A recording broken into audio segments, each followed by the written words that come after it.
I was 18 years old when I got married. I belonged to a very conservative family, a Baloch family, where good daughters never say no to their parents. My father wanted me to get married, and all I said was, if that makes you happy, I'll say yes. And of course, it was never a happy marriage. Just about after 2 years of getting married, about 9 years ago, I met a car accident. Somehow my husband fell asleep and the car fell in the ditch. He managed to jump out, saved himself. I'm happy for him. But I stayed inside the car and I sustained a lot of injuries. The list is a bit long. Don't get scared. I'm perfectly fine now. Radius ulna of my right arm were fractured. The wrist was fractured. Shoulder bone and collarbone were fractured. My whole rib cage got fractured. And because of the rib cage injury, lungs and liver were badly injured. I couldn't breathe. I lost urinary bowel control. That's why I have to wear the bag wherever I go. But that injury that changed me and my life completely as a person, and my perception towards living my life, was the spine injury. Many people came to rescue. They gave me CPR. They dragged me out of the car. And while they were dragging me out, I got the complete transection of my spinal cord. Those 2.5 months in the hospital were dreadful.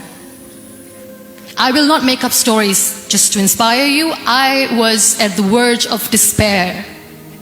One day, doctor came to me and he said, well, I heard that you wanted to be an artist, but you ended up being a housewife. I have a bad news for you.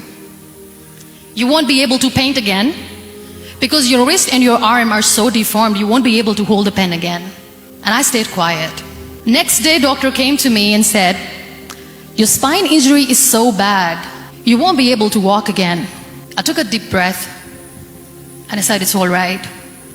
The next day, doctor came to me and said, because of your spine injury and the fixation that you have in your back, you won't be able to give birth to a child again. That day, I was devastated. I still remember, I asked my mother, why me?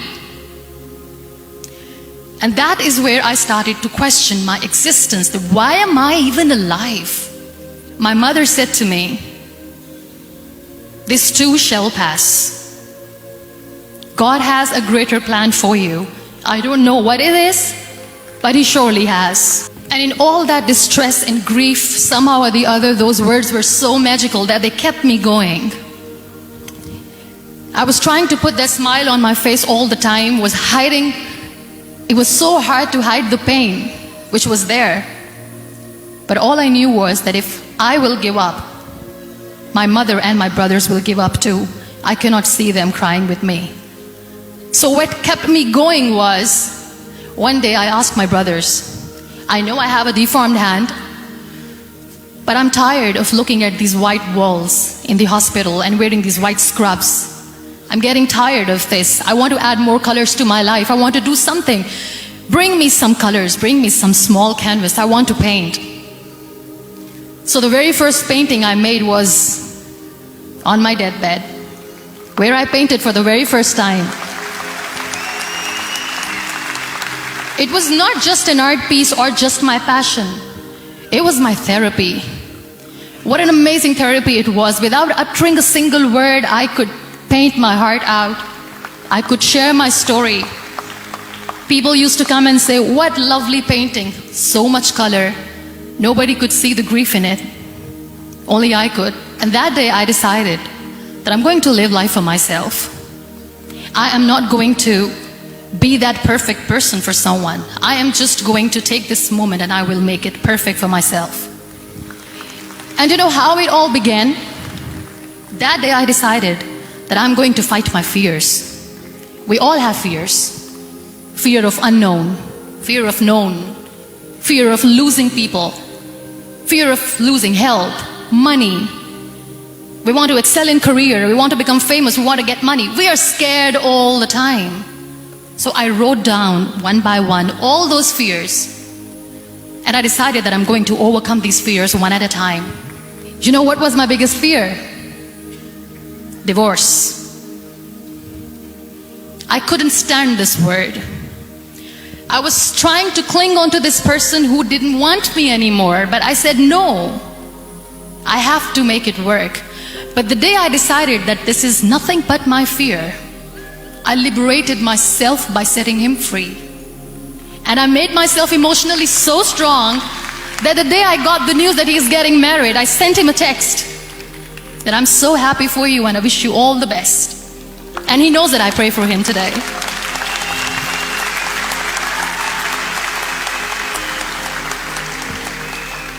My biggest fear, number 2, was I won't be able to be a mother again. And that was quite devastating for me. But then I realized there are so many children in the world, all they want is acceptance. So there is no point of crying, just go and adopt one. And that's what I did.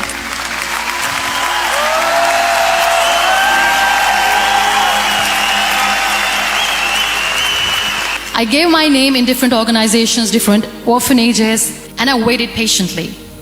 2 years later, I got this call from a very small city in Pakistan. I got a call and they said, "Are you Munina Mazari? There is a baby boy and would you like to adopt?" And when I say yes, I could literally feel the labor pain. I said, yes, I am going to adopt him. I am coming to take him home.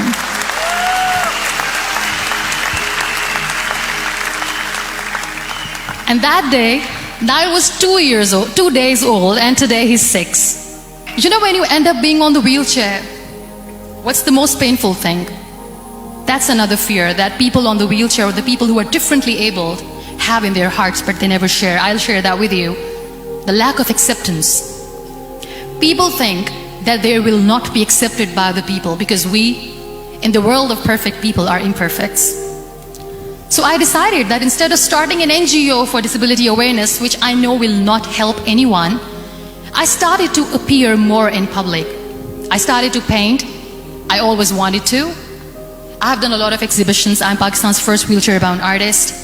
I have done a lot of modeling campaigns, different campaigns for brands like Tony and Guy. I decided that I'm going to join the national TV of Pakistan as an anchor person. I became the National Goodwill Ambassador for UN Women Pakistan, and now I speak for the rights of women, children. We talk about inclusion, diversity, gender equality, which is a must. I was featured in BBC 100 Women for 2015. I'm one of the Forbes 30 under 30 for 2016. We have this amazing fantasy about life. This is how things should work.